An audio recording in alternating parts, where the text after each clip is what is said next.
How's it going, guys? It's Mr. Lone Wolf, and today I've decided to risk it and actually take the Derry out. It's got itself a new engine, so I wanted to go and test it out and see how it's going. So today's mission's a bit of a smaller one. It's the landslide near the production site. It's basically the old sawmill mission. I'm going to need to build some cabins, and it'll just be better if that landslide's out of the way so I can get to where I build the cabins. Yeah, like I said, gonna risk it. I've had to bring a goddamn professional with me for many reasons, really. Yeah, he's like a driving instructor. I mean, look at him, he's literally keeping an eye on the road, what's going on. I've really not used the Derry in so long. Yeah, this was like a bit of a guesswork for me. I took it out the other day, but all I did was get the newer engine and then go flying around for probably more than 10 minutes, to be fair, but I didn't haul any cargo or anything. So yeah, I need 4 planks of wood, so I'm got to go all the way to this top corner warehouse, just because there is other places that have got wooden planks, but they're unlimited there, and I generally, if I can. I also thought it was a bit of a challenge or whatever, just gives me a good reason to go travelling with the Derry. Yeah, the roadblocks around there, though, I've got to drop it off just past it, so I'm going to have to get over that at least once before I can deliver all the stuff. I have already got the Japanese toaster thing and a loaf on the other side as well, worst case. But yeah, this was it really. I mean, like I said, it's a bit of a smaller mission, but it was kind of, in the end, a good potential one. It gives me, like, I'm travelling across enough of the map to get a little bit of a feel for it. And we'll see how it goes. I can certainly say enough that the loaf isn't going to make any difference. I mean, like I say, he got on there because he's goddamn professional. I needed him to get on there, so he's packed. He's good to go.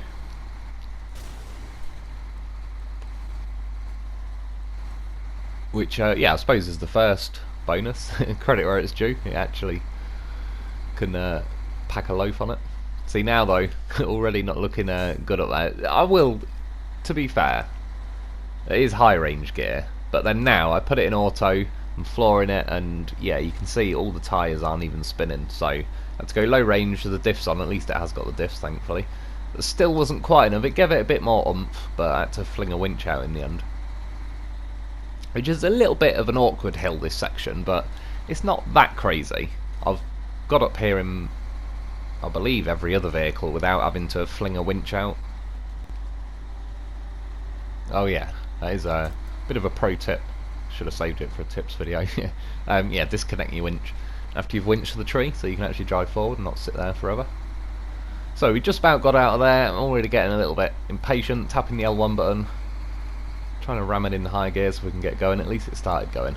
We're actually dropping the hammer a little bit at the minute. Could be better, but let's be honest. If you've seen someone flying through your yard in this thing with a loaf strapped to the roof, you'd know it means business. Honking a good old horn. See, view out the window, it's perfect. It's like the Matrix. Well, close. I can't make green computer coding rain down a computer screen, but, you know. Make genetic code drip down a wall, so swings and roundabouts. 6 of one and half a dozen in the other, is what I would say. Yeah, I mean, that's why you get yourself a loaf, because it just enhances the situation. You see how quick there, though? I barely touched the water, and it really does not. It's not a fan of high range. Well, it certainly wasn't in the past. I think with the stats on this, I'm sure it went up 2 notches. I mean, you can see now. There's, yeah, I've got that like Mad World song playing in my head. That's pretty much what was going on right now. Like, oh no. It is not looking good. Low range with the diffs on, which helps to a degree. It's one of them. You might even get more out of this vehicle if you just accept that it, yeah, there's a bit meh. And just put the off-road gearbox in it, so at least you'd have the 3 low range gears. But I don't know. Well, I don't inherently dislike the off-road. I like the speed of the high range in the high range gearbox, and especially now there's been a torque nerf going on everywhere else. It kind of has followed over to the high range a bit, but relatively speaking, it's still by far and away like just allows you to dump the most power into the gearbox and actually get your foot down a bit. But yeah, maybe an off-road. I mean, I'm not gonna lie, I was hoping for more. It was certainly around now. I was like, oh my god. Why did I have to pick the warehouse in the top right hand corner of the map? This is definitely going to take a while.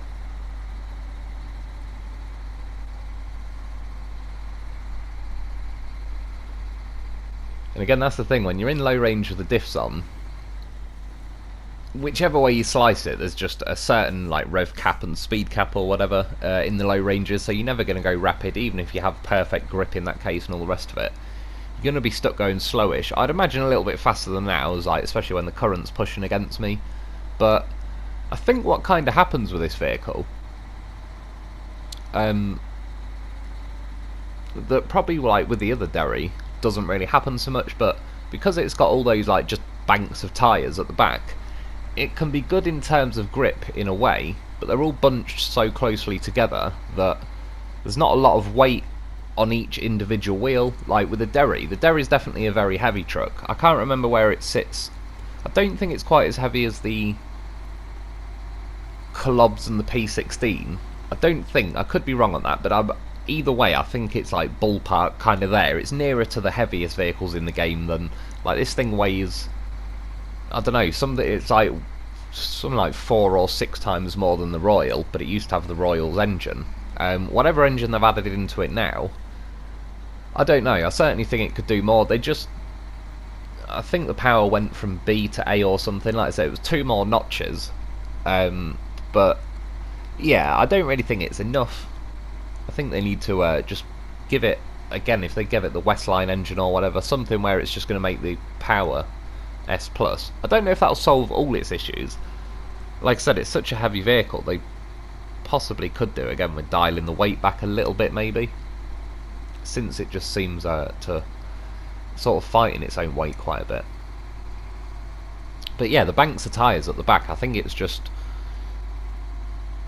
they're kind of sharing, well, not a whole lot of the weight, because again, it's just like a chassis plank sticking out the back with, yeah, 3 axles on it, and there's not, at the minute it's got the trailer on it, it's not a whole lot of weight. But it seems to be enough to where it's just not happy about it. And you can see a couple of times as well, I keep turning all-wheel drive off. I'm not 100% saying it is the thing to do or whatever, but as I was kind of testing it out as I was driving along, turning the all-wheel drive off, at least I think it turns the front axle off, but then it feeds all the power to the 3 rear axles, which again, it's a little bit like the P16 versus the P12. I believe they've both got the same engine, they're both big heavy trucks, and to me anyway, it sort of feels like night and day difference. I really like the P16, it's one of my favourite vehicles. The P12 is sort of on the other end of the spectrum, where I'm really not a fan of it. And in theory, one of the big main differences between the two is the P16's only got to feed 2 rear axles, and the P12 has got to feed all 3 axles, so the P12's getting 33% of the engine power to each axle, and yeah, the P16 is getting 50% power to each axle, and they've got nice big rear tyres. To be fair though, you can put them on the P12s as well. I often put like the single chained on as well, I think. And yeah, it's sort of the same issue with this when you think about it. Whatever engine they put in, there's 4 axles, say, so yeah, every axle's only getting 25% of the power, so when you come across, like, if you're climbing over a rock or a little bit of a bump on the hill or whatever, the main amount of weight is kind of planted, particularly on like the 3rd axle, like the one that's nearest the cab at the back, and yeah, that's only got 25% power, so fairly often it's not even enough to like wind it up to speed to be able to fight against and put the power down on whatever it's trying to climb over.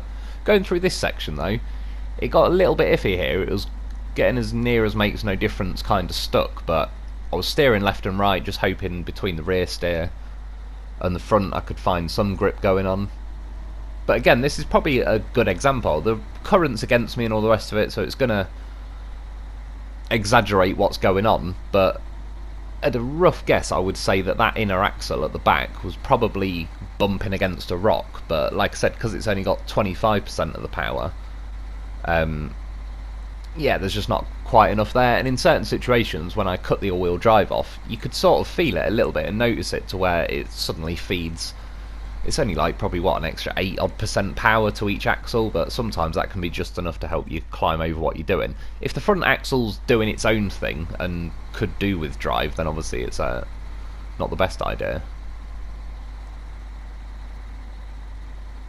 But yeah, when I was looking through the missions tonight, the one I was kind of considering doing was, yeah, like I said, the old sawmill where you got to go and get metal beams and a couple of other bits and bobs, but then you need to get 4 cabins. I did it yesterday in the live stream, but obviously that was with mods and stuff as well, and I'm just flying around doing all sorts of things on the live stream. I'm still certainly going to get like a specific video on it, but yeah, when I was looking tonight, there was one, the roadblock, like I said, that was in the way, which then I wanted to do this mission really to get it out of the way, and I thought I could just do this mission and then do the sawmill mission, but this will just become a mission then that kind of ends up, yeah, just gets lost in my fat folder of videos, and that's it. I was nearly going to do the sawmill, or sorry, no, I was going to do this one with Bruce, and just to see, like, because it's got raised suspension these days, so it should claw its way through like all these sort of sections well enough, and because it's got 5 axles, so it's got 10 wheels, Bruce has always had plenty of power to actually get its foot down a bit, even though it's not rapid because it's got the advanced special gearbox setup, but torque wise it's always been pretty decent. I've not really drove Bruce as well since the Phase 6 update really. I've probably used it here and there, like just around the yard, maybe if I've used one with a crane on it or something, but don't believe I've used one for a mission yet, and that's what it's ended up being. Like, I have to say, it's worked out quite nicely with this Phase 6. How they did the garage thing, where we had like 4 or 5 missions to get the garage up and running, they ended up being good little testers to be able to send like various different vehicles out on each mission, just to see how some of the best vehicles in the game, but you know, you sort of mix and match between which ones you prefer depending on the terrain and whatever's going on. Yeah, it's been pretty good to sort of test them out. And then for this one, I had the absolute non-brainstorm idea of, I was scrolling through the my garage list to go and find a Bruce to get it all done up in the right way and everything to go out on this mission. And yeah, I passed this Derry and I was like, well, it has got a new engine. I need to find out what it's going to be like. This mission's fairly simple, so it's kind of a good chance to test it out, and part of me was thinking, is it going to be a bit of a waste doing such a short mission or whatever with the Derry? And yeah, around now, well, way back to be honest, but yeah, I'm pretty glad that I didn't start the old sawmill mission, because if I did, I would have done a run somewhere to pick up some kind of cargo for with this Derry, sorry, but yeah, I very quickly would have, there's no way I would have done the whole sawmill mission with this vehicle. You can see how it's just sort of, yeah, fighting and struggling, just against itself more than anything. But it's certainly possible. There's things they must be able to do to get it to be flying around, because Fox's Derry mod is like great. That is again one of my favourite mods. When I first got that, what were we on, Phase 4? Was it Erskine River and Northern Aegis? I was flying around in that Derry like all night. It had, and I even think you could then tone it back down a little bit from there. Again, I mean, Fox offers like the different engines, so I could always put a lesser engine in. But yeah, clearly there's a way to get this Derry to a point where it performs properly, but whatever's going on, they don't, I don't know, or they're going to do it in baby steps. And what are we on now, December? So we're talking like a year and 8 months or something to get this to the point where they've added a better engine. Well, yeah, it probably is a better engine. I think it is a little bit. Certainly when you drive the vehicle around on its own, it's kind of enough to get it into high gear for the most part. If you hit some rough terrain and all the rest of it, yeah, you're probably going to drop it out of high range, or it's going to quite quickly flag up the stalling thing. But just for cruising around and all the rest of it, it wasn't that bad the other night, but it certainly wasn't blowing my socks off or anything. I could just tell, like, okay, it's now good enough to be able to travel from A to B on its own without you wanting to rip your hair out. Again though, I don't necessarily know so much on terrain like this. At least if I didn't have the trailer and all the rest of it, it'd be going a little bit quicker. And you can see I'm spending a lot of time in low range with the diffs on, so that's why I said for certain situations you might be worth just accepting the inevitable picking the off-road gearbox, so at least you've got high-low, which, well, I don't know, it might make you go a little bit faster. If you keep an eye on the tyres, you can see they do spin.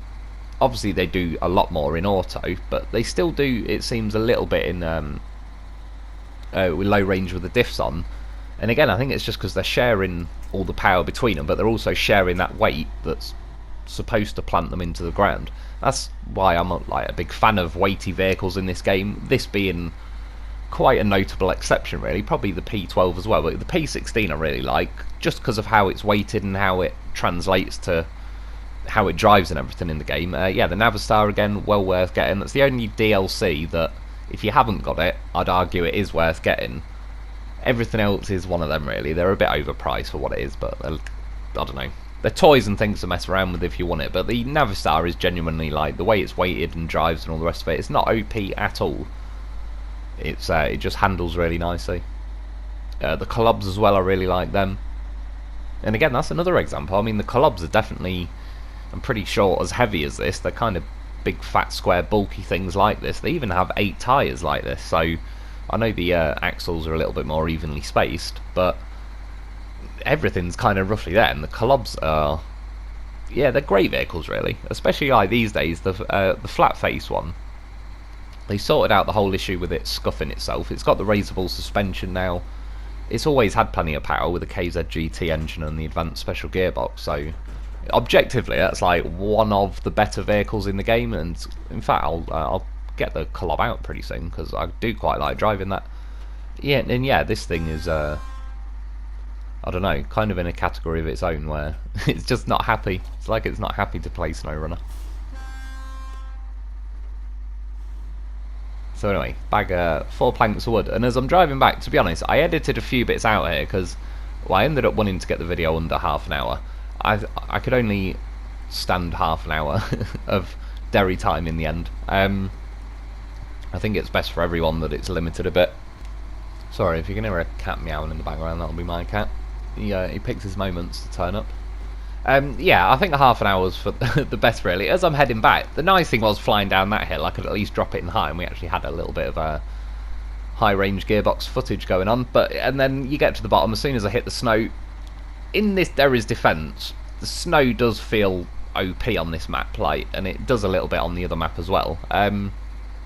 For the vehicles that you go through, there's just, it feels like they're losing the differentiation between good and bad vehicles. You just hit certain patches these days where across the spectrum it's like everything is just automatically limited. So yeah, it's kind of losing a little bit of its individuality. With some of the vehicles, they like had, yeah, a bit of uniqueness going on with how they crossed certain terrain, but these days it all just feels like it's been reined into like one size fits all. So I won't fully hold that against this because it's definitely like super snow. At least super snow, over the top snow anyway. Probably not quite death snow, not for the amount like I ran over there, it wasn't really that deep there. When you get into the snowdrift sections, which I don't really think there's a hell of a lot going on this map. There's definitely, this one is practically all kind of like, yeah, mud and all the rest of it, and this is, I certainly don't dislike that other yellow brick road map, but this one is, I do quite like a lot, to be honest. Again, it's up there. I don't know if I could say it's my favourite. I've always really liked Black River and Smithfield Dam, but this one I'd say Ballpark is kind of up there with them because, yeah, it's just one of those maps I quite like driving around. It doesn't really bother me. It's nice to have a nice vehicle that can drop the hammer a bit more. And that's that awkward section again. Going back that way, it's always a little bit easier because the current's kind of going with you. But yeah, you get out there. I mean, I'm in low range with the diffs on, so it's not exactly going to let me hit the red line. But yeah, a bit of a slow crawl going up there. See, I left this trailer here the other day in some other mission. I knew one day it would come in handy. Well, that does remind me of a good point. When I got to that trailer, my fuel was on the, like, in the red and all the rest of it. So if I didn't put that trailer there, I literally would have needed the goddamn horsepower vehicle that's on my roof to have enough fuel to even finish this mission. But it also does kind of raise the point that this thing has a 400 litre fuel tank, which is pretty big juicy fuel tank in the scheme of things. It's got twice the fuel tank of the Dolphin, but I must have used nearly 400 litres just getting to there, and I haven't even done any dicking around or getting distracted by stuff, which I am kind of prone to do at times. Certainly with vehicles that I'm having more fun with, I might get distracted and get up to something, but this one I just kind of was sticking to the mission and keeping it pinned, because I kind of learned pretty early on when I was cutting through the first bit of the water that, yeah, this thing's going to be a little bit of a slow journey. But yeah, the fact that it's used, by now it probably would have used about 400 litres, so to do this mission you're probably talking 500-600 litres to get this done, which is not the end of the world, but then imagine, I'll certainly say it'd be a heads up for people who are on hard mode where I believe fuel is limited in certain ways and stuff. This would be an absolute killer to your fuel supplies. Like, I'm pretty sure, I can't remember where I took the Dolphin the other day, but I've drove around, I believe I've gone, whether it was in the live stream, that's what I can't remember if it was on a live stream or in the video, but I think I've gone to that warehouse in the top corner in a Dolphin, and I took a loaf with me, and I believe I had to use the fuel on the way back, but again, like that used 200 litres, not 400, and the speed with which it used that 400, because that's the thing, you got to remember, like, if you look at the fuel usage on this, it's going up into the 20s there and so on, but so does the Dolphin, so roughly speaking, they're both using the same fuel per minute. You'll get sections where you're having to rev high and all the rest of it and you're not going that fast. In theory, the same thing will happen with the Dolphin, but the fact that this has used 400 litres, not 200, means it probably has roughly taken twice as long as it would have with the Dolphin. Which, yeah, the Dolphin's one of the best vehicles in the game. The Azov, what's it called, 5319 or something. For those who, I always get asked, what the hell is a Dolphin? It's the partner in crime to that goddamn horse of a vehicle on the roof. But yeah, going through there again, it's still a little bit of a crawl. Obviously, I'm still going to do the review, a re-review of this Derry, because we still need to see. I'd like to kind of get it done at some point this week. Well, I've got 3 main reviews that I'd like to get done. The Japanese toaster forester thing, the Taiga, which I'm going to have to do all the sawmill missions to unlock, hence why I'm hopefully going to mainly be doing them this week. And then, yeah, I'd like to do a re-review of this, but if they're going to fix, hopefully, this torque issue, I don't know whether to wait for this one. I might give it a week or two and just see if they're going to yeah, sort the torque issue, because this thing desperately needs it to go back to how it was. This engine isn't good enough to carry it on top of that kind of thing. Like, what they've made up for in engine, they've kind of lost in just, yeah, whether it's rev caps, speed caps, or just some kind of overall torque nerve going on. But finally, we've made it back to kind of this side of the island anyway. And as well, I don't really know why, I just kind of, well, when I got to that fuel tank thing, that trailer, maintenance trailer that I'd left there from previously, obviously I could have used as much fuel as I wanted. I could have just fully refilled this truck. The reason I didn't was kind of twofold. I was umming and ahhing for a second, shall I put the fuel in with the loaf, because I was just curious to see, could this make it there and back with the fuel from the loaf. I believe it could, because I reckon I would have used about 600 litres to do this mission, but yeah, I didn't want to completely nail that maintenance trailer, because I assume at various points, whether I'm doing like the old sawmill mission, then all the rest, I'm going to be travelling back to that warehouse multiple times, especially that I need to build cabins as well, and they take 2 wooden planks for each cabin, and then a cargo container as well, so I'm going to have to go back to that warehouse and get 4 planks. There's various other materials there. In and of itself though, I actually don't dislike driving to that warehouse. It's definitely felt like a bit of a ball ache when I was driving with this thing going there, because yeah, I could just tell immediately it was slow, and it's like, oh no, there's no way around it. I'm just going to have to watch it drive slowly all the way there. But with like some of the better vehicles, yeah, the Dolphin, the Zix, the Taiga, yeah, I think I have taken the Taiga to that warehouse. Well, I took it somewhere anyway. Yeah, that's what she said. Yeah, crashed into that, came out of nowhere, Your Honour. Got some fuel from this fuel station, definitely worth getting that station sorted sooner rather than later. It's only grabbing a trailer from like a warehouse near where I had my maintenance trailer parked. But just, yeah, having a fuel station there is pretty handy. Failing that, just get a fuel semi-trailer, I suppose, and park it there. Yeah, so this is the roadblock, the thing that it'd be nice to get cleared out of the way, because on the other side of it, just further up the road, is the cabin production site thing. And predictably, this Derry wasn't too keen on the situation. I did actually go and check, because I've got the bumper on this that sticks out more, but it sits high enough to where it doesn't really make any difference compared to the stock bumper. Thankfully, it managed to bump its nose up that side, so that's a start. You kind of got a big fat rock in the middle, which has got awkward hitboxes, really, so it doesn't help the situation. But if you can climb round from this angle, try and kind of head back to the centre. And yeah, at the minute I'm kind of flooring it, steering. You can see that rear axle, though, it's sort of caught on the rock. And again, because every axle's only getting 25% power, there's not enough oomph to it. I can't remember if I edited it out or not, but I did turn all-wheel drive off at one point just to see. It sort of gave an extra boost, but at the minute the fronts are also trying to pull the front up, so I think what I gained in something I lost in the other. Yeah, so it's basically, I was trying for a little while, but we knew what had ended up with the situation. And this, to be honest, is the exact reason. Well, I'm going to bring a goddamn horsepower vehicle anyway, because I'm slightly addicted to them. But this was what I had in mind. Like, if I've got it sat on the Derry, it'll be the perfect angle to just launch itself over this landslide. And the nice thing is, when you get to the top, I wasn't even thinking, I just fired out a loaf winch. He's got some good old length to him. He's a horse. But he can drive over that landslide anyway. As seen in previous videos, he's proved it. Yeah, kind of reverse up behind this rock. Switch over to the Derry, which annoyingly, as soon as you switch back, it's already turned its diffs off and it's back in auto. Be nice if they have a way of just letting you leave it in what it's in, like low ranges diffs on. Stick a winch to the loaf. Hoover it in, wiggle my tyres around, floor it, pray to something, someone, if anyone's listening. To be fair, I'm not religious, but unless I'm about to die, then it piques my interest a little bit more. Like God, I've never asked for anything, but now I'm about to die. Save me.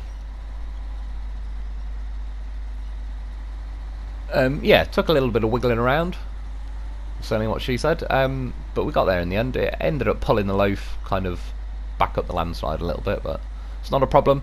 The good thing is, the loaf can at least get, well, I pulled, what was it, the Zix all the way over with the loaf, but the nice thing, they've obviously timed it and worked this out, because it's too coincidental to be a coincidence.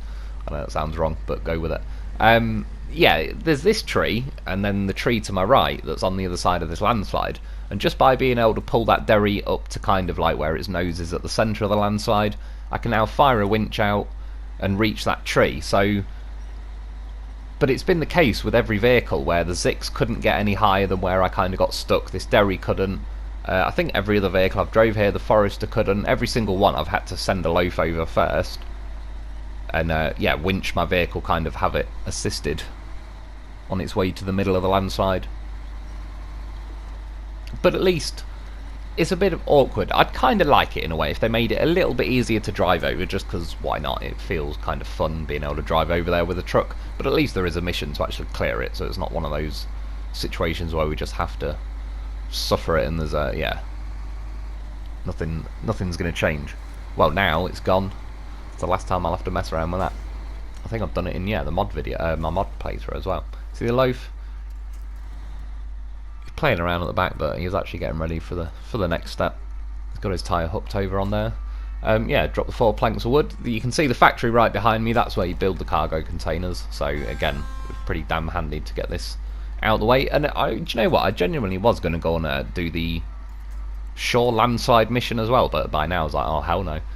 Yeah, pretty cheap mission. Again, there is closer warehouses where I could have got the planks of wood, but they've only got like 2 planks of wood and stuff each, so I went to where it was unlimited. As you can see with the loaf, stick a winch on, hoover him back into the trailer, even flicked his own front wheel over, so I didn't even have to do that. I mean, what a goddamn horse of a vehicle. Jobs are good and he's packed and ready to go. So yeah, that's what I've learnt from the video really, is definitely get yourself a loaf. As for the Derry, I don't know. The horn is nice. We did scare the shit out of the bin, so I'll take that. But yeah, that's about it for today, though. I hope you enjoyed. I hope that helps. Thanks for watching. Like I say, don't get yourself a Derry, really, but definitely get yourself a loaf. And yeah, I'll be back soon.